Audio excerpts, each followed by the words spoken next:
नमस्ते. आज एक 2-3 महत्वाचे मुद्दे डिस्कस करायचे आहेत. त्यातला करंट मार्केट सिनारिओ याच्यावर सुद्धा चर्चा करायची आहे.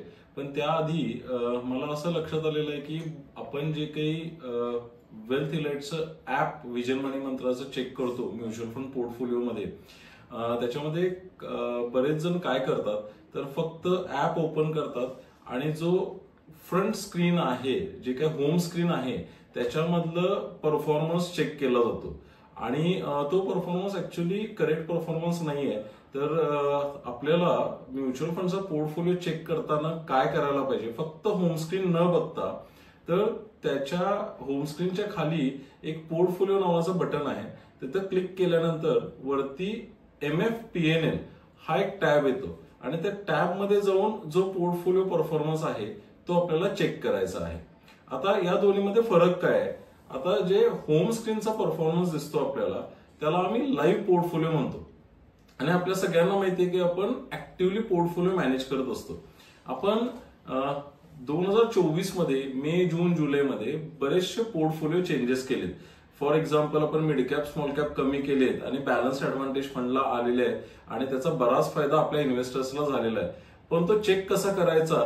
तर आपण काय करतो, ज्यावेळी होम स्क्रीन बघतो त्यावेळी होतं काय, फॉर एक्झाम्पल आपण ओरिजिनली 1 लाख रुपये इन्व्हेस्ट केलेले आहे आणि जून 2024 मध्ये त्याचे 1,30,000 झाले आणि ते आपण शिफ्ट केले बॅलन्स ऍडव्हान्टेज मध्ये आणि त्याचे आता 1,32,000 झालेत, कारण मार्केटने काही परफॉर्मन्स दिलेला नाहीये.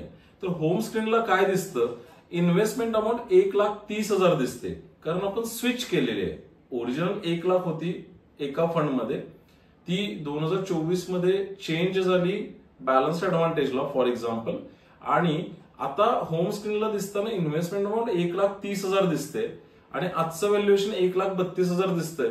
त्यामुळे इन्व्हेस्टरला फर्स्ट इम्प्रेशन असं होतं की अरे माझा प्रॉफिट फक्त 2,000 रुपये आहे. पण ऍक्च्युअली आपला प्रॉफिट काय आहे, तर ओरिजिनल इन्व्हेस्ट केलेली 1 लाख रुपयाची अमाऊंट आणि आजचं व्हॅल्युएशन 1,32,000. आणि हे चेक करायचं जर असेल तर मी जसं म्हटलं की होम स्क्रीनला न बघता होम स्क्रीनच्या खाली एक पोर्टफोलिओ नावाचं बटन आहे, त्याच्यावरती क्लिक करायचं आणि वरती आपल्याला MFPNL नावाचा एक टॅब येतो. तिथं क्लिक केल्यानंतर त्याच्यामध्ये आपण आजपर्यंत इन्व्हेस्ट किती केलेत, रिडम्पशन किती केलेलं आहे, नेट इन्व्हेस्टमेंट किती आहे, आजचं व्हॅल्युएशन किती आहे आणि आजपर्यंतचा सुरुवातीपासून, म्हणजे जर आपण 5 वर्षापासून इन्व्हेस्ट करत असू तर तेव्हापासूनचा आजपर्यंतचा आपला अॅन्युअलाइज रिटर्न XIRR किंवा CAGR काय आहे हा कळतो. तर हा एक महत्वाचा अपडेट द्यायचा होता. आता बरेच जण म्हणतात मग डायरेक्टली PNL दिसणार नाही का वगैरे, तर आम्ही ऑलरेडी ऍप डेव्हलपरशी कम्युनिकेट केलेलं आहे. पण आता तरी आपल्याला मॅन्युअलीच PNL चेक करायला लागेल. और तुम्ही सिंपल आहे, तुमचे जे RM आहेत त्यांना फक्त एक व्हॉट्सअप मेसेज टाका की तुमचा करंट स्टेटस ऑफ पोर्टफोलिओ पाठवून द्या.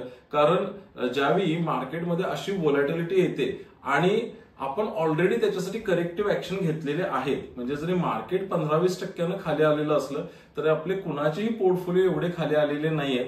पण हे समजणार कसं, तर आपल्याला ऍटलिस्ट रिपोर्टिंग तरी प्रॉपर चेक करता यायला पाहिजे. त्यासाठी आपलं ऍप कसं वापरायचं यासाठी हा पहिला महत्वाचा पार्ट होता. If you have any doubt please don't hesitate to ask our RM. Thank you.